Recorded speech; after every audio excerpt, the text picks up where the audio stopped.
Well, it's been a whirlwind couple days here, and I am making a big dent in the kiln dried wood pile. I did crunch the numbers, do a little report on what has been sold so far, and the quantity of actual sold product should be about 7 1/4 cords, which means I should have at least 4 1/2 here left, 4 3/4 to be specific. I'm not sure that pile right there is 4 cords. In fact, I'm certain it is not, but I'm gonna wait until I get through all of this to do the final analysis on how this kiln dried wood purchase has gone. But I wanted to share with you in today's video a couple things that I discovered about my firewood business that will certainly hold me back from future growth. Yesterday I was here and I restocked the stand. This has capacity for 2 stacks and then a bunch of bundles. I actually put 13 bundles on here, which filled this about halfway, and there is just 1 of those bundles left. And I've already gotten a phone call from somebody who wants to come out here in the next hour or so. So I need to get this restocked.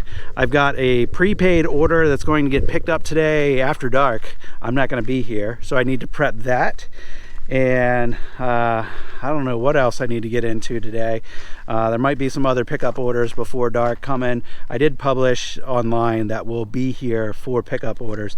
That's something that I haven't actually done before, but there's a snowstorm pending and I was just about out of time for running deliveries. I had, as of yesterday morning, I had 14 deliveries to do. So between yesterday and today, I got all 14 of those done.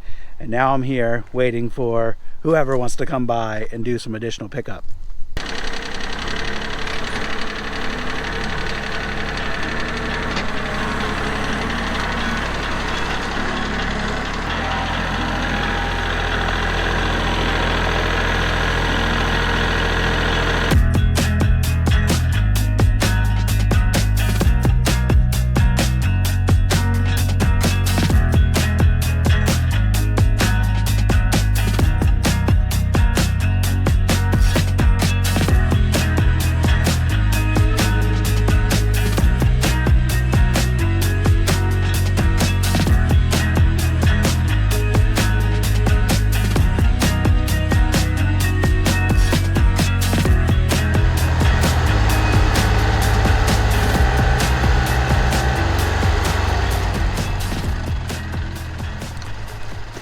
So I figured I could talk to you while I'm loading this bag. These are the 1/6 cord bags, and I also call that a half truckload or a 4x4 stack. If you've got 16-inch average length, a 1/6 of a cord should stack up to 4 feet by 4 feet. Anyway, this guy called me. He said he lived up the road and he didn't know what time he could get here to pick it up. So I had him prepay with a credit card, and I told him I would have one of these sacks sitting for him by the gate so he can load himself. So that works out pretty good. This bag's been sitting out in the weather for a little bit, so we'll see if the straps lift, or see if the straps break when I try to lift it. Hopefully not. So I'll give you guys a little bit of background here. This load, which was a 12 cord kiln dried load, got delivered on February 4th. Today is February 18th. So it's been just about exactly 2 weeks since this came in, and I have been pretty steady busy since it came in, though there was a period in there where I was a little slower, but the weather kind of dictates everything, and there's some snow in the forecast starting tomorrow. And leading up to today, I have been swamped with orders, more than I've ever had, and it kind of opened my eyes to some issues that my business will have as I look to continue to expand in the future. The first issue is delivery capacity. There's only so many hours in a day to run deliveries, and it takes time to load the truck, and it takes time to return after a delivery, and takes time to actually deliver it, more time if the customer wants it stacked, which some of my customers do. With all that in mind, it just kind of opened my eyes to the fact that delivery capacity is an issue, especially during the high demand times like right now, right ahead of a storm. So I need to do a better job at training my repeat customers to order early.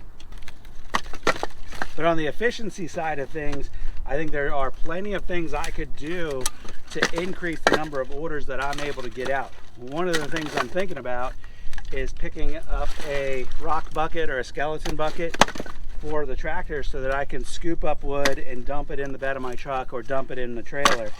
Everything up to this point, with rare exception, has been hand loaded. I did use my bucket a little bit.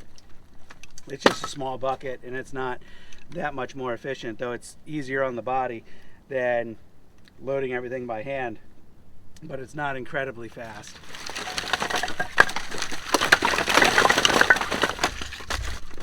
Another thing that I could be doing to increase delivery efficiency is using things like these bags or some pallet racks or IBC totes or something like that. It would still require loading those different vessels, but if I had a number of those ready to go at delivery time, I could just come in, use the tractor to load the totes or load the pallets or load whatever, and then I'd be able to get on down the road.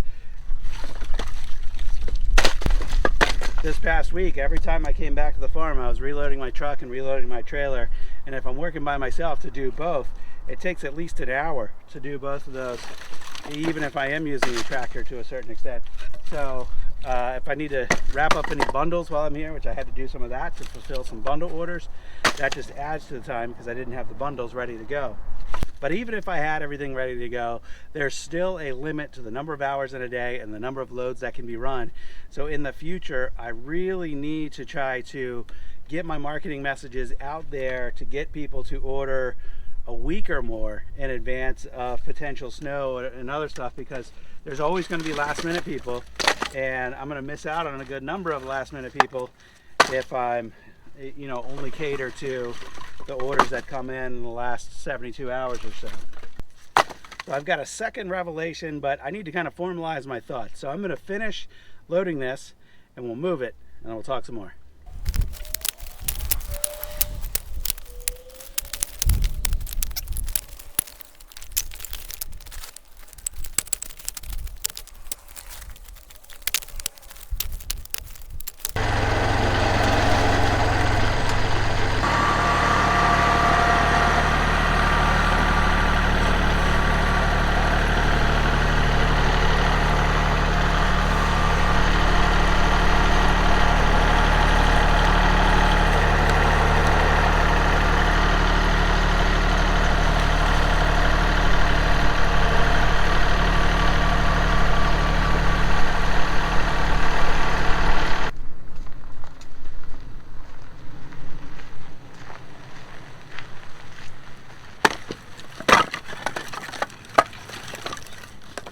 Gotta love it when customers roll up. So he actually called a little while ago and said he was on his way. So I threw wood on this pallet over here for him. So we've still got 2 full stacks on the rack. And if they empty out here in the next couple of hours before the sun goes down, I will fill them back up. So anyone who wants to come by and self-serve can certainly do so. The bag here, I threw a couple armfuls of wood on it just to make sure it's heaping full for the customer who's already prepaid for that. And now I can talk to you a little bit about my second revelation related to the firewood business and what I've discovered here the last couple of days when I've been really busy. So I told you a little bit about the delivery capacity. That is certainly part of it.